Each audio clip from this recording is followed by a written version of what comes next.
India మ్యాప్‌ను ఎప్పుడు చూసినా మన దేశంతో పాటు కింద చిన్నగా శ్రీలంక దేశం కూడా కనిపిస్తుంది. కానీ పాకిస్తాన్, బంగ్లాదేశ్ లేదా చైనా వంటి పొరుగు దేశాలు మన మ్యాప్‌లో ఉండవు. కేవలం శ్రీలంక మాత్రమే ఎందుకు ఉంటుంది? శ్రీలంక మన దేశంలో భాగం కాదు కదా! మరి మన మ్యాప్‌లో దానికి చోటు ఎలా దక్కింది? ఈ వీడియోలో మనం తెలుసుకుందాం. దీని వెనుక ఉన్న అసలు కారణం యునైటెడ్ నేషన్స్ రూపొందించిన లా ఆఫ్ ద సీ.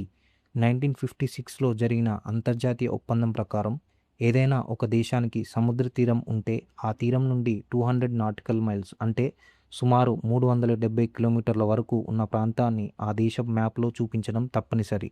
దీనిని ఎక్స్క్లూజివ్ ఎకనామిక్ జోన్ అంటారు. ఇండియాకి సౌత్లో ఉన్న ధనుష్కోడి నుండి శ్రీలంక కేవలం 18 నుండి 31 కిలోమీటర్ల దూరంలోనే ఉంటుంది. అందుకే అంతర్జాతీయ నిబంధనల ప్రకారం ఇండియా మ్యాప్లో శ్రీలంకను కూడా చూపించాల్సి ఉంటుంది. మ్యాప్ అంటే కేవలం భూమి మాత్రమే కాదు, సముద్రపు సరిహద్దుల బాధ్యత కూడా. మరి ఈ ఇంట్రెస్టింగ్ ఫ్యాక్ట్ మీకు నచ్చితే లైక్ చేసి ఇలాంటి మరిన్ని వీడియోస్ కోసం మా ఛానల్ని సబ్స్క్రైబ్ చేసుకోండి.